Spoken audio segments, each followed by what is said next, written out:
모세형 목사입니다. 저는 연곡효성교회라는 시골 교회를 개척해서 이제 18년 정도 목회를 하고 있고요.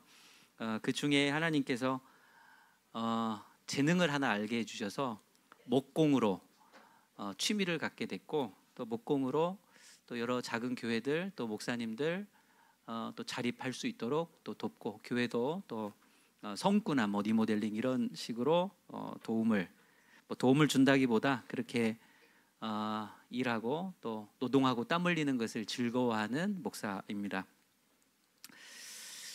오늘 그 바울이라는 사도는 되게 능력 있고 또 훌륭하고 아름답고 우리 교회사의 길이 남을 역사를 쓴 사도 중에 한 사람입니다. 근데 그 사도가 로마 교회로 가기를 희망하면서 그 로마 교회에게 편지를 하나 쓰는데, 거기에 이렇게 되어 있습니다. 내가 그 로마 교회로 가기 원하는 이유 중에 하나는 당신들과 나 사이에 있는 믿음으로 인해서 피차 위로를 받기 원한다. 이렇게 말한 바가 있습니다.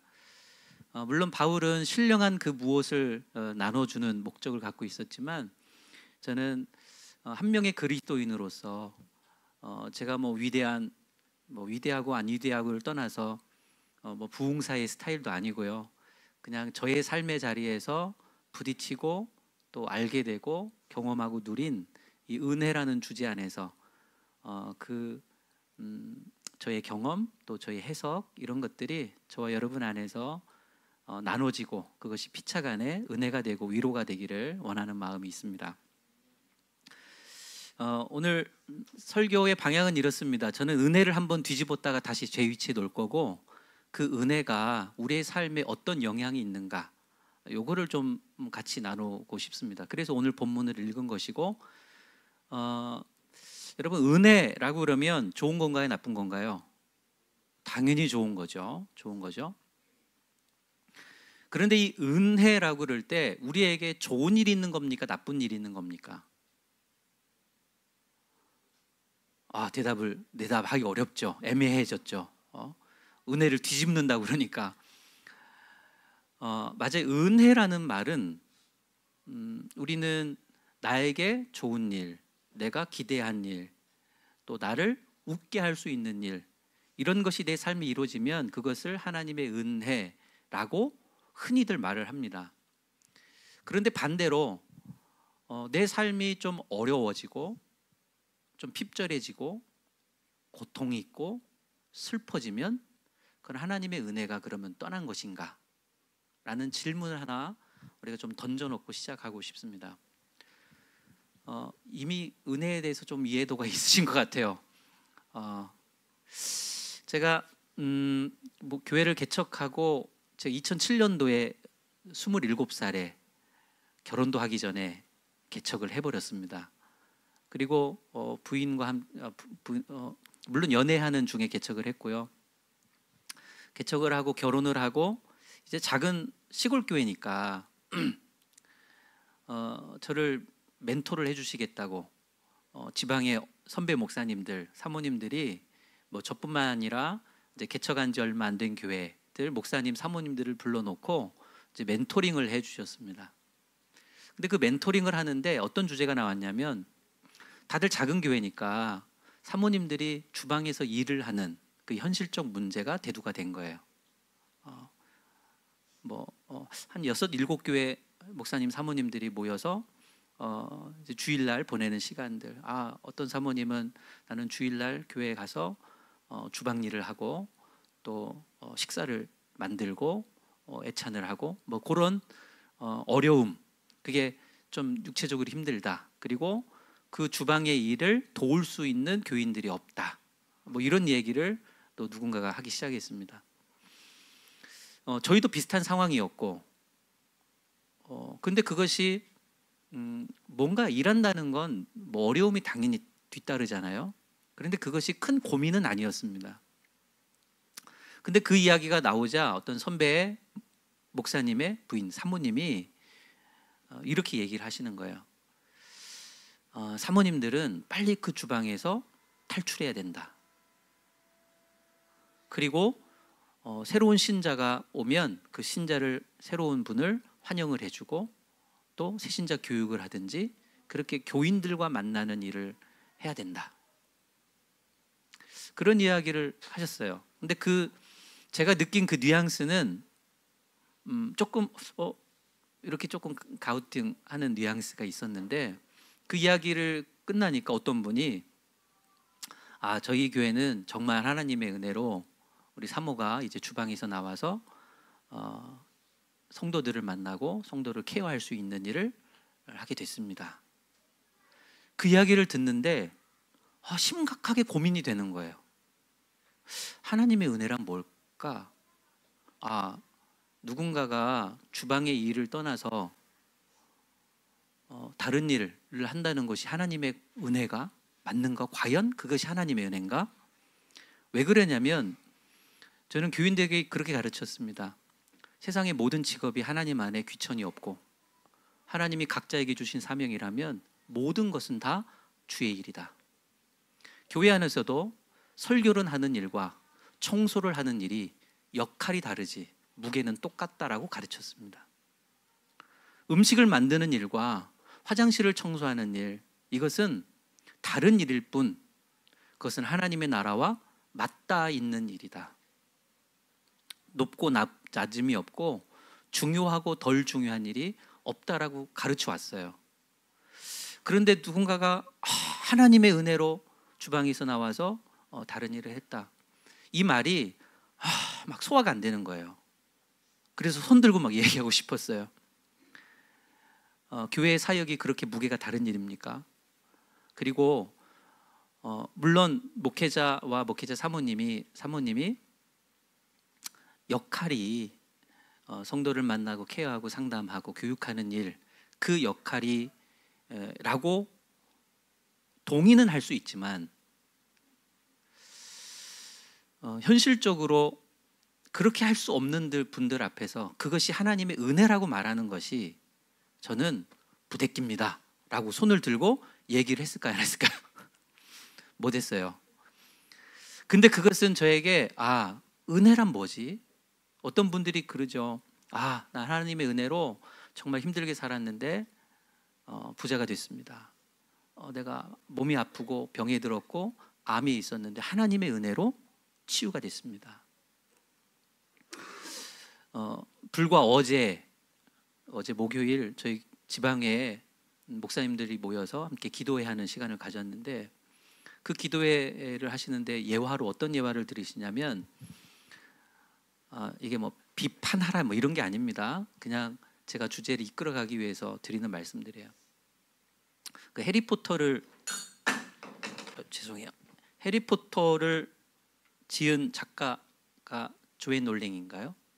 그분 이야기를 하면서 조앤 롤링이 남편이랑 결혼을 하고 아이를 출산했는데 이런저런 이유로 남편과 이혼을 하고 혼자 아이를 기르는데 너무너무 가난해서 뭐 생계를 꾸려나가게 오는데 이 아이가 엄마한테 엄마 나 책 좀 사줘 그랬대요. 근데 조앤 롤링이 책 사줄 돈이 없어서 아주 낡은 타자기 하나 놓고 타자기를 치면서 이제 책을 만들어서 얘한테 준 거예요. 그게 해리포터가 됐다 이야기를 하시면서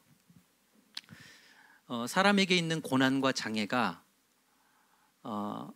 얼마나 유익한지 이야기를 하시더라고요. 근데 거기까지만 하면 좋은데 조앤 롤링이 반기독교적 가치관을 갖고 있는 사람이고 뭐 이런 거는 뭐 다 그냥 집어넣고 그분이 그 해리포터를 써가지고 억만장자가 됐고 포춘지에 뭐 다른 큰 기업가들과 함께 포춘지에 오르고 뭐 그렇게 위대한 사람이 됐다.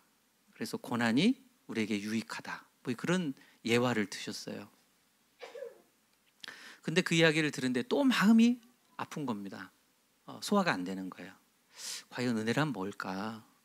은혜란 고난을 디뎌서 어떤 역전, 어떤 세상의 기준, 사람들이 희망하는 그 결과가 나타났을 때 그것이 은혜이고 그것이 복이고 그것이 하나님께서 우리 교인들에게 주시는 축복이 맞나? 여러분 어떻게 생각하십니까?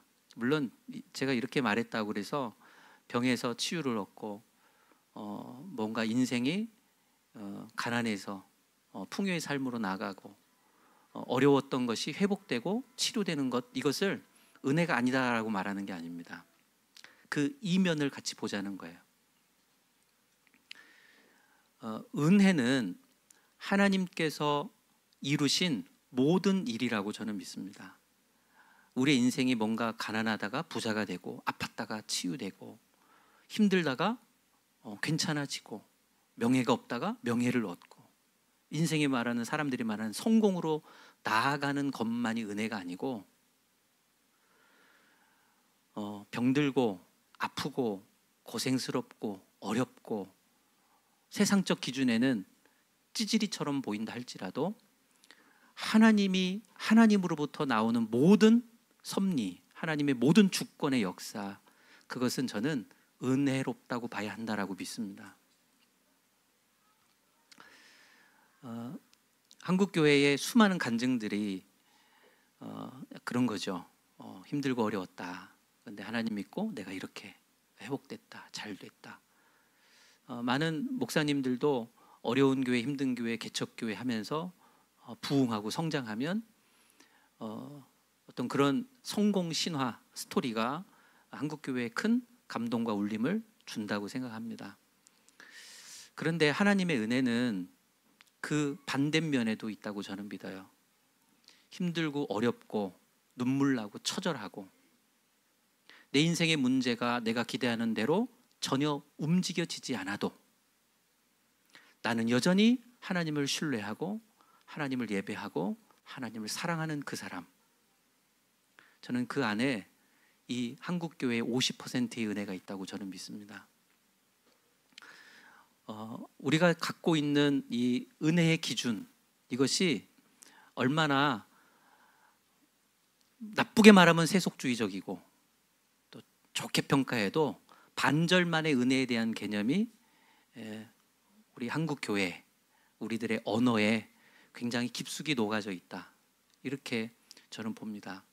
그래서 은혜라는 것은 우리가 생각하고 우리가 기대하고 우리가 기도하고 은혜를 간구하는, 하나님 도와달라는 그것에 대한 응답으로서도 은혜가 있지만 그 이면에 내 삶에 아픔이 있고 고통이 있고 이것이 해결되지 않아도 그 안에 있다는 것도 하나님의 큰 틀 안에서의 은혜 안에 있다라고 고백할 수 있어야 기독교의 은혜라고 저는 믿습니다. 이 은혜가 얼마나 역설적이냐면 목사님한테 그런 얘기 들어보셨습니다. 들어보셨을 거예요. 일반 은총, 이런 거 들어보셨죠? 이거는 하나님을 믿는 사람이든 믿지 않는 사람이든 동일하게 주어지는 일반적 은총이에요. 햇살을 맞고 자연을 보고 땅에서 나오는 것을 먹고 사람과 더불어 살아가는 것들, 이것은 모든 생태계 우주가 누린 하나님의 일반적 은혜입니다. 그런데 그 일반적 은혜를 넘어서서 우리에게는 특별 은총이라는 게 닿았어요. 그것은 그냥 내 인생 하루 태어나서 인생을 살아가다가 누리는 그런 은혜만이 아니고 하나님이 우리를 사랑하셔서 아들 독생자 예수 그리스도를 우리에게 보내주셔서 그 아들 독생자 예수 그리스도를 통하여 우리가 구원을 얻는 것, 이것이 특별한 은혜입니다. 저와 여러분은 그 특별한 은총 아래에 있습니다.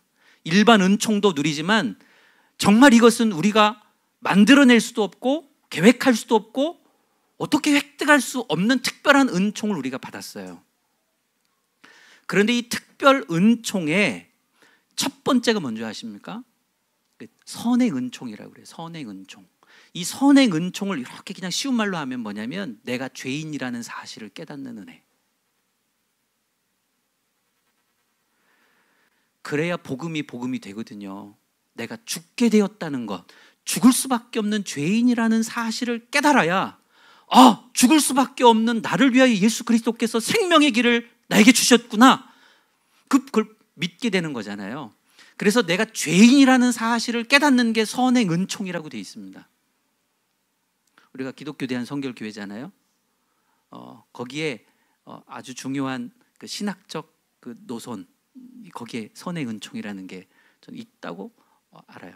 근데 이 선의 은총, 내가 죄인이라는 사실을 깨닫는 것도 은혜라는 거예요. 생각해 보십시오. 내가 죄인이라는 걸 깨닫는 거, 이게 좋은 일입니까, 나쁜 일입니까? 고통스러운 일이에요. 내가 죄인이라는 걸 깨닫는 거 고통스러운 일입니다. 그래서 내가 죄인이라는 사실을 깨닫는 사람은 눈물을 펑펑 흘립니다. 가슴을 칩니다. 내가 정말 죽을 수밖에 없는 죄인이었구나. 여러분, 그런 경험들이 있으십니까? 내가 정말 하나님 앞에 진짜 먼지만도 못하고 벌레만도 못하고 죽을 수밖에 없는 죄인이었구나. 근데 하나님이 나를 사랑하셔서 나에게 은혜의 구원의 손길을 내밀고 계시구나. 이것이 나에게 선의 은총이에요. 죄를 깨닫는 그 고통도 은혜라는 겁니다. 사람이 아파요. 내가 죄인이라는 걸 깨닫는 건 아픈 거예요. 근데 은혜예요. 창세기 4장에 보면 아담의 세 아들이 있죠. 아담의 세 아들, 가인, 아벨, 셋. 셋째라서 셋입니다. 가인과 아벨 이야기는 너무 잘할 것이고, 가인이 아벨을 죽인 후에 하나님이 아담에게 아들을 또 하나 주셨는데 그게 셋이에요. 그 셋이 아들을 낳았는데 그 이름을 혹시 아시는 분 계세요? 에노스라고 지었어요. 에노스. 이 에노스라고 지었는데 셋이 아들을 낳고 이름을 에노스라 했으니 그때에 비로소 사람들이 여호와의 이름을 불렀더라. 성경이 이렇게 되어 있어요. 근데 에노스라고 이름을 지었는데 그때에 비로소 사람들이 여호와의 이름을 불렀더라. 도대체 에노스라는 고와 사람들이 여호와의 이름을 부르는 것에 무슨 상관관계가 있을까요? 근데 이 에노스라는 이름의 뜻이 참 웃겨요. 아빠로서는 아들에게 지어줄 수 없는 이름을 지어줬습니다.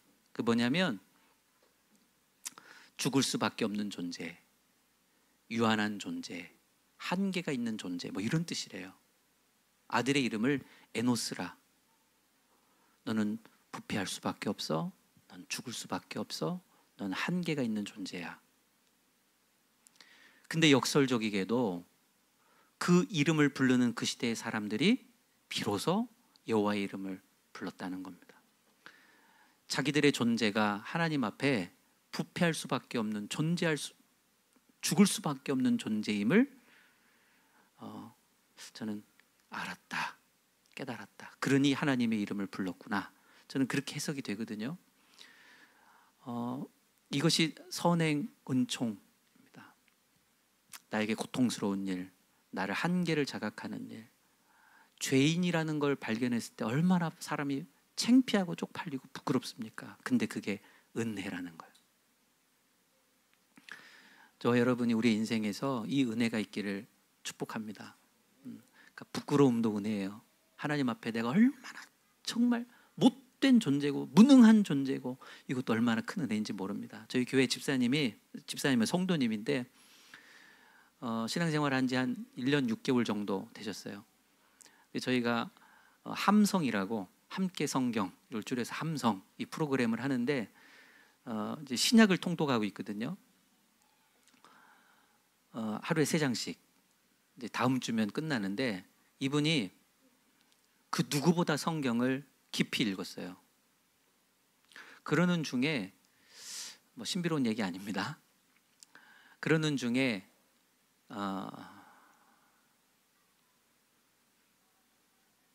그분이 남편이 잘 벌어요. 남편이 버는 거에 생활비를 얼마씩을 받았답니다. 그리고 그것을 쓰는데 친정 어머니가 조금 아프셔서 병원을 모셔다 드리고 뭐 하루 이틀 머무는 동안에 음식을 잘 해드리고 또 뭐 필요한 데에 쓰고 이러면서 조금 빚이 생겼는데 그게 몇 개월 만에 1,000만 원이 된 거예요. 그러니까 이분이 이게 이자가 눈덩이 불어나듯이 불어나니까 너무 깜짝 놀라기도 했고 평생에 풍요하게 살았던 분이래요. 그러니까 그러니까 돈을 이렇게 조금 어렵지 않게 쓴 것 같아요. 근데 그 1,000만 원의 빚의 얘기를 남편한테 어렵사리 했대요. 근데 그 남편이 문자로 이름을 부르면서 땡땡아, 애들하고 행복하게 잘 살아라 라고 문자를 남겼대요. 남편은 지금 해외에 있거든요. 근데 그 문자를 받고 이 성도님이 심각하게 고민을 했대요. 나는 평생에 부유한 집에서 나고 자라서 돈 쓰는 거에 두려움이 없었고, 남편을 만나서 결혼을 했고, 너무 자연스럽게도 남편은 벌어서 자식을 먹여야 되고 나에게 돈을 줘야 되는 존재로 여겼다는 거예요. 그런데 돈이 1,000만 원 빚이 지니까 남편한테 얘기하니까 남편이 되게 그 문자가 자신한테는 걱정도 되고, 아, 남편에게 내가 버림받을 수 있겠다. 이혼한다는 문제가 아니고 정서적으로 그런 두려움이 확 오면서 이분이 남편과 나의 관계를 되짚어 본 거예요. 나는 저 사람을 도구로, 나에게 돈을 벌어다 주는 사람으로 이해하고 있었다는 거예요. 그리고는 내가 저 사람이 나를 사랑하는 것처럼 내가 남편을 사랑하고 있는가? 내가 저 남자를, 저 사람이 나를 귀히 여기는 것처럼 나도 저 남자를 귀히 여기나? 이런 거를 깊이 생각해 보면서 말하자면 회개가 일어난 겁니다. 왜 이런 얘기까지 하냐면 내 상황, 내 삶, 내가 그 사람을 어떻게 사랑해 대했는지, 내가 하나님은 우리에게 항상 은혜를 주는 존재로 알았는데 나는 과연 하나님을 향하여 어떤 마음을 갖고 있는가? 이것에 대한 정확한 성적표를 내가 받았을 때 나는 고통스러운 겁니다. 사실 저도 목사이지만 여전히 하나님 앞에서 한 명의 인간으로 연약하고 부족하고 굉장히 이기적인 한 존재로 서 있는 저를 볼 때마다 무너지고 힘듭니다.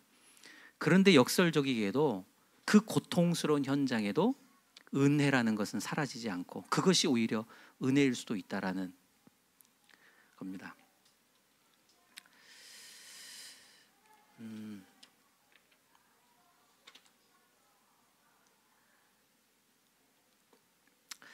은혜는 하나님의 모든 속성, 하나님의 모든 역사하심, 그것이 나에게 좋든 나쁘든 편한 것이든 불편한 것이든 웃음을 주는 것이든 눈물을 주는 것이든 그 모든 것은 하나님께로부터 왔으니 그것은 은혜라고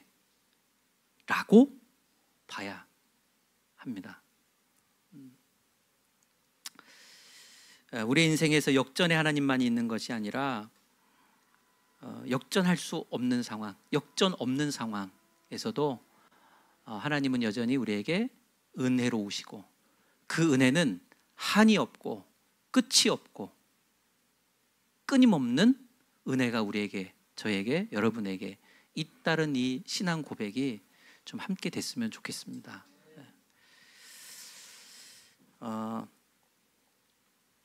그래서 오늘 본문을 이렇게 들어가면 29절에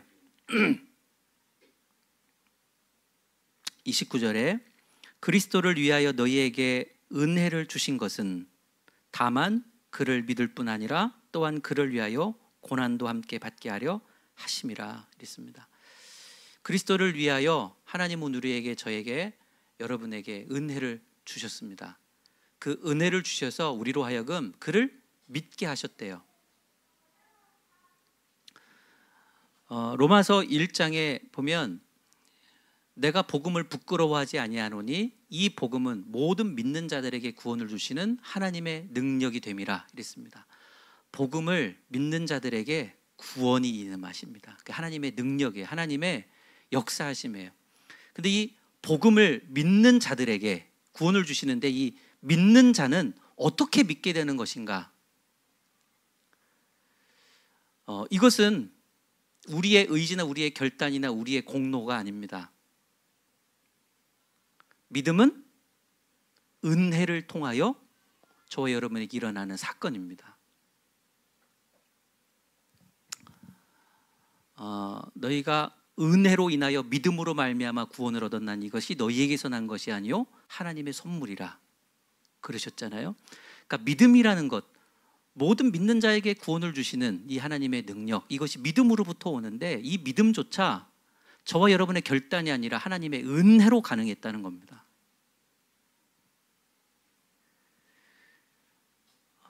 은혜로 가능했던 이 믿음, 우리에게 은혜를 주신 것은 다만 그를 믿게 하는 것으로 끝나지 않는다는 거예요. 하나님의 은혜는 우리에게 믿음을 주셨습니다. 그래서 우리에게 구원을 주셨습니다. 그런데 그 은혜로 인한, 믿음으로 인한 구원은 그 구원으로 끝나지 않는다.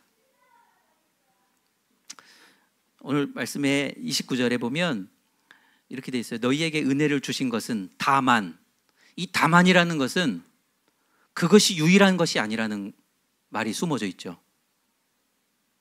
다만. 이게 저만 이해가 되는 건가요? 이해가 되시죠? 너에게 은혜를 주신 것은 다만 그를 믿을 뿐 아니라 뒤에 뭐가 따라온다는 겁니다. 그러니까 여러분, 은혜는 우리가 오직 주의 은혜로 예수 그리스도를 알고 믿고 구원을 얻었습니다. 근데 은혜는 다만 그것만 주는 게 아니다라는 거예요. 그럼 뭘 더 주시나? 그것도 너무 큰데 은혜는 거기에서 멈추지 않는다는 거. 뒤에 나오는 단어는 또한이에요. 또한. 다만 구원만 주시는 게 아니라 또한 그를 위하여 고난도 받게 하려 하심이라. 여러분, 은혜는 우리의 구원의 역사 안에서만 이루어지는 것이 아니라 그를 위하여, 그는 예수 그리스도를 위하여 고난도 함께 받게 하려 하는 것. 하나님의 은혜는 끝이 없고 한량이 없어서 저와 여러분에게 고난에까지도 미치는 것이 은혜라는 겁니다.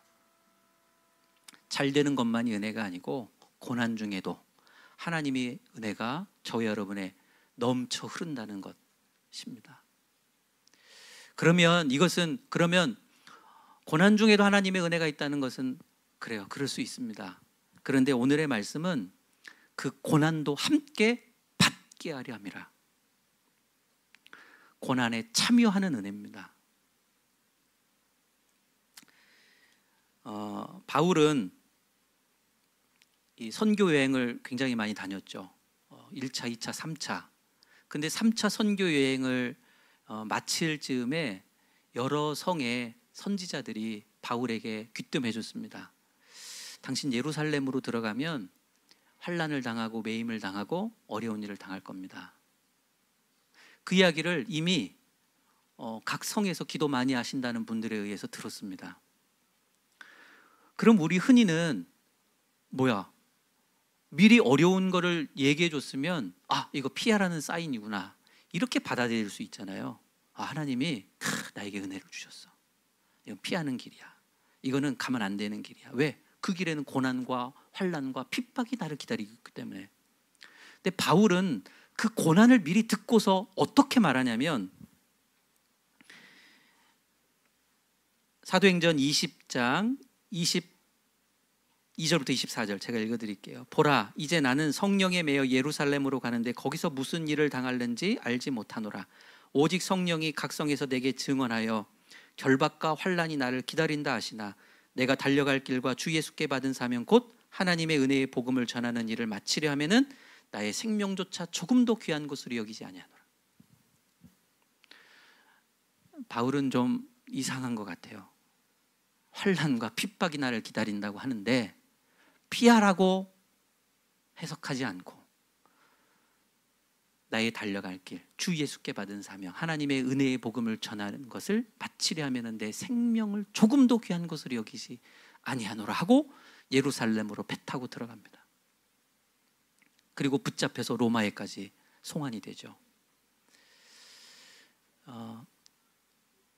여러분, 우리에게 있어서 고난은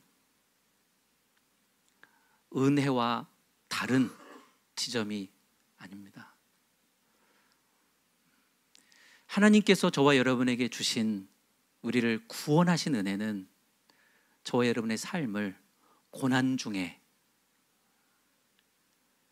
고난을 피할 것으로 여기지 않고 그것이 하나님의 은혜의 사명이라면 그것을 두려워하지 않고 그 안으로 뛰어드는 것을 포함한 은혜입니다. 하나님의 은혜가 얼마나 큽니까? 도망치고 피하고 낮아지는 것을 부끄러워하는 것이 아니라 오히려 그 고난에 자처함으로, 그러나 내 인생이 무너지지 않고 내 삶이 절망하지 않고 쪽팔리고 창피하고 눈물 흘리는 인생이 아니라 오히려 그것이 영광스러운 일이라는 것을 알고 걸어가는 것이 하나님의 은혜 안에 있다는 것입니다. 그러니 여러분의 삶이, 교회가 세상의 가치관으로 눈으로 봤을 때, 저기는 좀 그래, 어려워, 고생스러워, 찌질해, 어려워, 눈물 있어, 고난이 있어, 그렇다고 나도 그렇게 보는 것이 아니라 하나님의 사명과 하나님의 은혜가 있음을 알고 인정하고 자신만만하게 걸어가는 삶입니다. 그러나 절대 고난이 쉽다는 것을 말하는 것이 아닙니다. 고난은 고난이에요. 어려운 겁니다. 힘든 겁니다. 가난한 거일 수도 있고요. 그러나 그것이 나에게 부끄러움이나 피할 요소가 아니라 영광.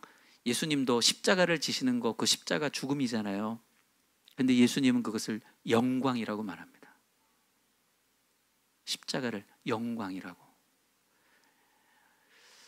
우리 안에, 우리 교회 안에 은혜에 대한 새로운 관점이, 그리고 고난에 대한, 우리의 삶의 무게에 대한 새로운 도전이 저와 여러분에게 있기를 부탁합니다.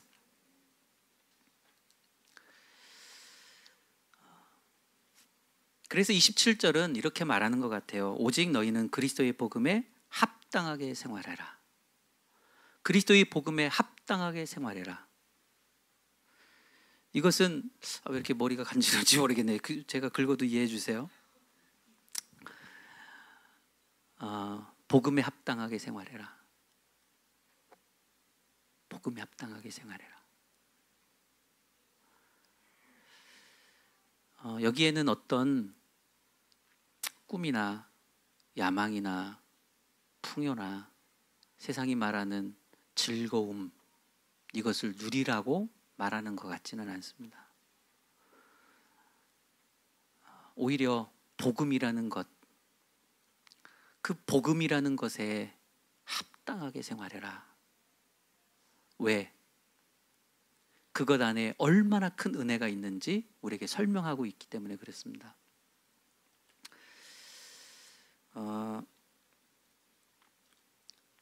제가 17년, 18년을 목회 오면서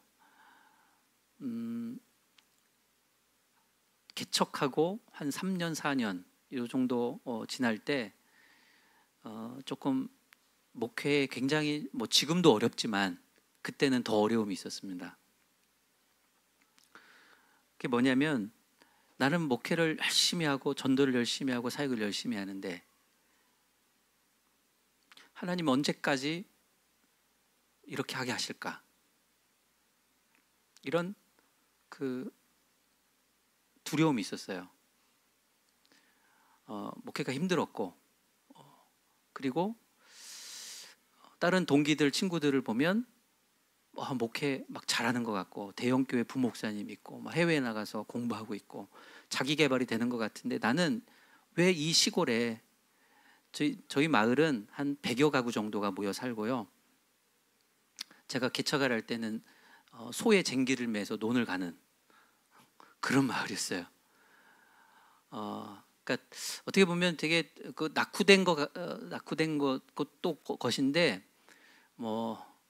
평균 연령이 70대 이상, 그때만 해도. 그러니까 제가 20대 청년이니까 이게 말이 안 되는 연령 차이예요.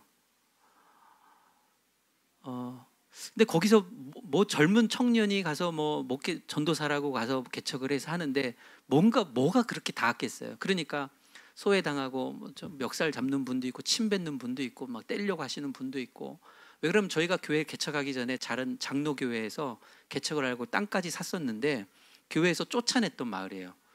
근데 제가 들어가서 하니까 아주 그냥 눈의 가시였고 굉장히 핍박을 많이 받았습니다. 그러면서 이 좌절감도 있고 다른 동기들 친구들을 보니까 막 잘 나갈 것 같고, 하나님 나는 왜 여기서 이러고 있죠? 나를 왜 여기로 보내셨어요? 이런 좀 번아웃이 좀 왔어요. 그럴 때 저희 어머니가 또 그 얘기를 좀 하면은, 저희 어머니가 신앙생활을 시작하면서 정말 열정적인 신앙으로 가족과 마을을 변화시킨 어머니거든요. 그런데 36살쯤에 저를 임신하시고는 좀 부끄러우셨나 봐요. 너무 먹고 살기도 힘든데, 이 막내, 제가 사남매 중에 막내인데 저를 낳으면 너무 더 힘들 것 같아서 저를 지우고 싶었대요. 그리고 하나님께 새벽 예배마다 하나님 이 아이 좀 지워주세요, 없어지게 해주세요. 그리고 간장 드시고 산에서 구르시고 저를 떼려고. 그런데 안 떨어지더래요. 그래서 새벽 기도 중에 하나님 저 내일이면 이 아이를 떼러 병원에 갈 거예요. 근데 그렇게 기도하는데 하나님 그런 마음에 감동을 주셨대요. 내가 너에게 준 선물인데 왜 지우려고 하느냐, 나와서 길어라, 이런 마음의 감동을 받으시고, 그러면 이거 하나님 거니까 하나님이 알아서 하세요. 그리고 저를 낳으셨고, 제가 우리 허 목사님 막내 한 3살 정도 됐을 때 맑게 알아들을 때부터 어머니가 그 얘기를 해줬어요. 너는 안 낳으려고 그랬는데 낳았다. 너 지우려고 산에서 굴렀고 간장까지 먹었다. 너 하나님이 너 낳아서 기르라 그랬다. 너 하나님 거다. 그 얘기를 어려서부터 한 거예요. 그러니까 나 하나님 거다, 이런 생각이 있었을 거 아니에요. 저는 그게 성직자가 목회자가 되라는 거구나, 그냥 이렇게 받아들이고 목사가 된 거예요. 어머니는 굉장히 좋아하셨지만 시골에 가서 모교회를 개척하고 힘든 상황을 어머니가 보니까 조금 불쌍하셨나 봐요. 그리고 저한테 어떤 위로를 말씀하셨냐면, 모 목사, 지금은 이 작은 교회에서 어렵게 하지만 나중에 하나님이 큰 목회하게 해주실 거야. 그렇게 저를 위로해 주셨습니다. 근데 처음에는 그래, 내가 지금은 힘들지만 하나님 나중에 큰 목회하게 하실 거야, 이런 소망으로 목회를 꾸역꾸역 해갔어요. 근데 이 생각이 너무너무 잘못된 거라는 걸 한 7년 차에 무릎을 탁 쳤습니다. 그때 제가 제 스스로 평가하기로는 목회적 회심이 일어났어요. 목회는 성공하려고 하는 게 아니다. 목회는 큰 교회 하려고 하는 게 아니다. 목회는 나의 생계를 위해서 하는 게 아니다. 제가 그 말씀을 만난 게 마태복음 20장의 말씀이에요. 포도원 일꾼의 비유. 예수님의 길을 가시는데 한 부자 청년이 예수님에게 와서 이렇게 묻습니다. 선생님, 어떻게 하면 영생을 얻겠나이까? 너 율법에 행한 대로 해라. 내가 그거 다 지켰습니다. 예수님 부자 청년에게, 그러면 너 가진 것 팔아가지고 가난한 자들에게 다 나눠주고 그리고 나를 따르라. 근데 부자 청년이 어떻게 했죠? 그가 가진 것이 많은 거로 근심하며 돌아갔습니다. 예수님이 뒤통수를 향해 말하죠. 봐라, 부자가 천국에 들어가는 것이 얼마나 어려운지 낙타가 바늘귀 들어가는 것보다 어렵다. 그러니까 자기 것을 다 포기하지 못하는 것을 보면서 베드로가 묻습니다. 주님, 보소서, 우리는 배와 그물과 가족을, 아버지를 뒤로 하고 주를 따랐나이다. 우리에게는 어떤 것이 있겠습니까? 그러자 예수님이 너에게는 뭐 전토가 있고 뭐 형제가 많아질 것이고 풍요를 누릴 것이다. 그런데 그 말 끝에 예수님이, 그러나 먼저 된 자로서 나중되고 나중된 자로서 먼저 될 자가 심히 많으니라. 그리고서는 포도원 품꾼의 비유를 해주시는 거예요. 아침부터 포도원 주인이, 여러분 이거 다 내용 아시죠? 포도원 주인이 가서 아침에 일찍 일꾼 한 데나리온 약속하고 일을 시키고, 낮에도 그러고 1시간 전에 시장 가서 품꾼을 데려다가 한 대련 약속하고 일을 시킵니다. 그런데 여기에 예수님이 이 비유를 하신 목적이 딱 숨겨지는데 뭐라 하냐면 청지기한테 야, 나중 온 사람부터 품삯 줘라. 그리고 나중 온 사람부터 한 데나리온씩 받으니까 먼저 온 사람이 기대를 하는 거예요. 나에게는 더 많은 걸 주겠다. 그런데 딱 청지기로부터 한 데나리온을 받으니까 이 사람이 딱 나가는 얘기 뭐냐면 주인을 원망하여 이르되 어찌하여 종일 수고하고 더위를 견딘 우리와 저들과 같이 대합니까? 예수님이 이 비유를 드신 것은 먼저 된 자로서 나중되고 나중되로서 먼저 날 자가 많으니라. 순서가 뒤바뀌면 네가 헌신하고 고난을 겪고 그물과 배를 버려두고 가족을 뒤로 하고 나를 따라온 너희가 무엇을 기대하든 그 순서가 뒤바뀔 때 너 원망하지 않을 자신 있어? 라는 말을 베드로와 제자들에게 하고 싶었던 것 같아요. 그러니 먼저 온 자가 종일 수고하고 더위를 견딘 우리와 1시간 일한 저 사람은 어떻게 같이 대할 수 있습니까? 라고 원망을 해요. 제가 그 본문을 만나고서 제 마음이 딱 그런 마음이었던 거예요.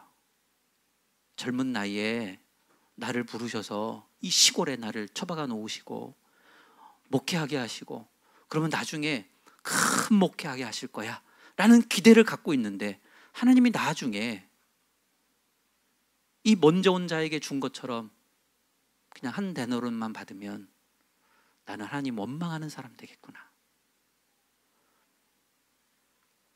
제가 그 본문을 만나고 종일 수고하고 더위를 견디는 것, 그건 나름대로 하나님이 나에게 주신 사명이고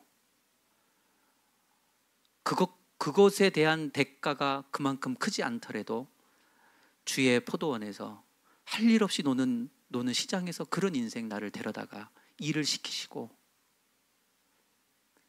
더위를 견디고 수고하는 것 그 자체가 나에게 주신 은혜구나. 그것 자체가 나에게 본봉이구나. 그렇게 여기며 살아가야 되겠다. 제가 목회적 회심을 한 겁니다. 고난은 은혜를 덮습니다. 저는 목사이기 때문에 하나님이 종일 수고하고 더위를 견디는 것을 감내해라고 목사에게만 주는 말씀은 아니라고 생각합니다. 모든 주의 은혜로 부르시는 그리스도를 위하여 은혜를 주신 것은 다만 그를 믿을 뿐 아니라 고난도 함께 받게 하라는 것은 목회자에게만 주신 것이 아니라 빌립보 교인 전 교인들에게 주신 말씀입니다. 저는 여러분들에게 좀 그런 도전이 있기를 원합니다. 고난에 동참하는 것, 고난을 두려워하지 않는 것, 나에게 구원을 주신 그 예수 그리스도께서 나를 따르라고 초청하시는 그 콜링 앞에 주님, 나는 목회자가 아닙니다. 선교사가 아닙니다. 나는 그냥 은혜만 받고 싶습니다가 아니라 나도 고난의 길에 참여하겠습니다라는 그 콜링 앞에 너는 복음에 합당한 삶을 살아라. 그것은 고난도 함께 받는 삶으로의 초대입니다. 그런 초대에 저 여러분이 아굴골짝 빈들에도 복음 들고 가오리다 라는 도전이 그리고 반응이 있기를 원합니다. 아직 조금 남았는데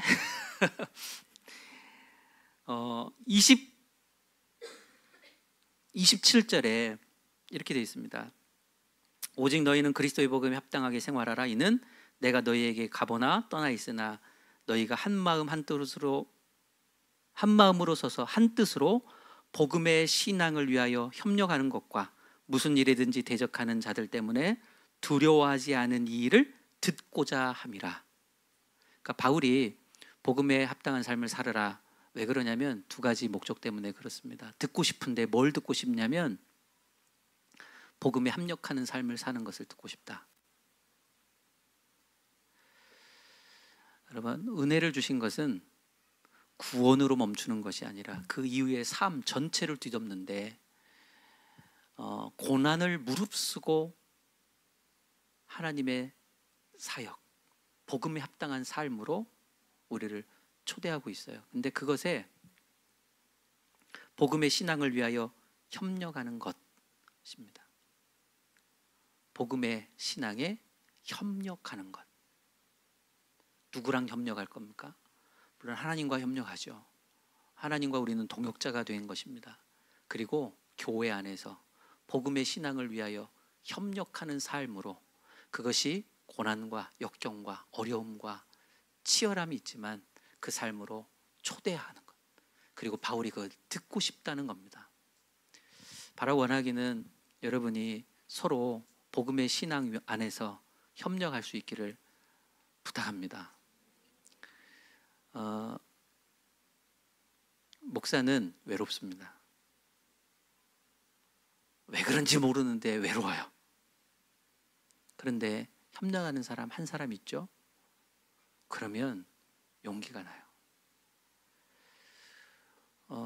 저는 위대해 보이고 싶지 않습니다. 저는 어떤 고민이 있냐면, 아까 목사님에게도 말씀드렸는데, 목회 언제 간두나. 목회가 의미 없거나 그런 게 아닙니다. 목회가 고생이에요. 정말 힘든 겁니다. 겉으로는 그렇게 안 보이시죠?